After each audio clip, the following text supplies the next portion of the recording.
Hello viewers, আশা করি সবাই ভালো আছি। আজকে আমি হাজির হয়েছি 18তম ক্লাস নিয়ে।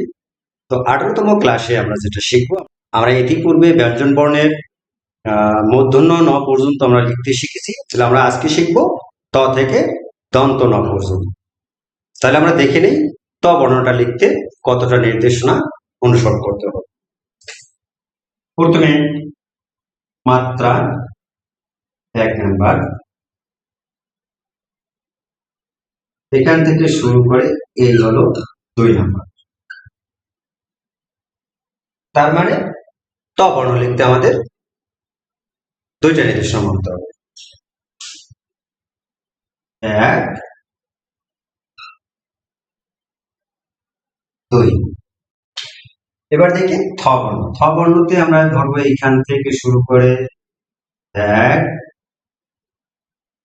এই যে এটা হলো 1, এখান থেকে 2, এই হলো 2, এখান থেকে উঠবে 3, এই দিক দিয়ে হলো 3, আর এখান থেকে এসে ঠিক বরাবর এইখানে হবে, এটা হবে 4।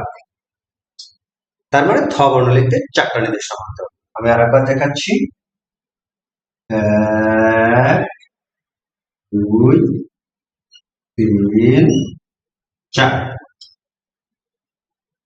এবারে দেখবো দ বর্ণ।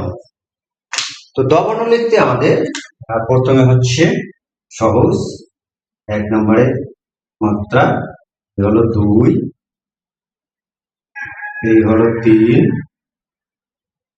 আর এই হলো 4। তার মানে দ বর্ণ লিখতে 4টা নির্দেশনা মানতে হবে। সহজ 1 2 3 4। এবারে আসবো ধ বর্ণ। তো ধ বর্ণ লিখতে হবে এখান থেকে এই হলো 1, এই হলো 2, এই হলো 3, এই যে এই দিক থেকে 1, এখান থেকে 2, এখান থেকে 3, এখান থেকে হলো 4, এখান থেকে 5। অর্থাৎ ধ বর্ণ লিখতে আমাদের 5টা নির্দেশনা মানতে হবে। আমি আরেকবার দেখাচ্ছি, এই হলো 1, এই হলো 2, এই হলো 3, এই হলো 4, এই হলো 5। এবারে দন্ত ন বর্ণ।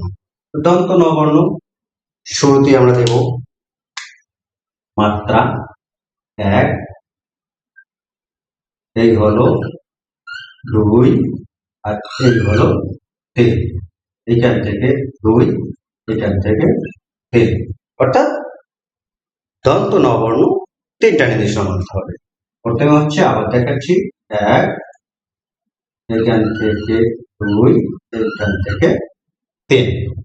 এবার আমরা কি করব, শিশুদের খাতায় বর্ণগুলো লেখার জন্য র এবং ডট করে দেব।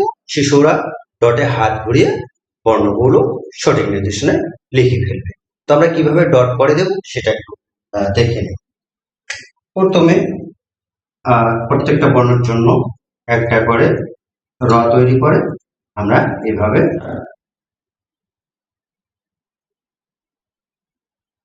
ডট লিখে দেব। এবারে শিশুকে বলবো যে তুমি উপরে নির্দেশনা অনুসরণ করে ডটে হাত ঘুরিয়ে বর্ণগুলো লিখে ফেলো। তো শিশু যখন লিখবে আমরা লিখতে সহজ।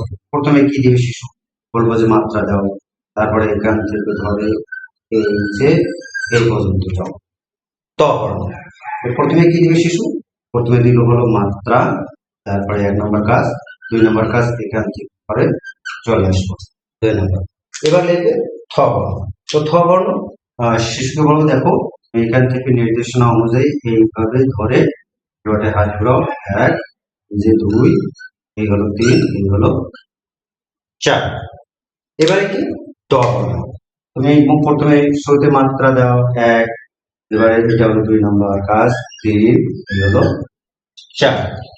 এবারে ধ বর্ণ। তো শিশুকে বলতে হবে নির্দেশনা অনুসরণ করো, 1, এই হলো 2, এই হলো 3, এই হলো 4 আর এই হলো 5। এবারে দন্ত ন বর্ণ, এই হলো মাত্রা হচ্ছে 1 নম্বর, এখান থেকে হবে শিশু মাত্রা 2, এই হলো 3। অর্থাৎ খেয়াল করতে হবে শিশুরা যেন বর্ণগুলো লেখার সময় সঠিক নিয়মে সঠিক নির্দেশনা মতো লিখতে পারে, এটা আমাদেরকে নিশ্চিত করতে হবে। আশা করি শিশুরা যখন বর্ণগুলো সঠিক নির্দেশনা লিখতে পারবে তখন কিন্তু তাদের মধ্যে একটা আত্মবিশ্বাস আসবে যে সে বর্ণগুলো সঠিক নির্দেশনায় লিখতে পারে। সো ভালো থাকি, সুস্থ থাকি, এই পর্যন্ত বিদায় নিচ্ছি।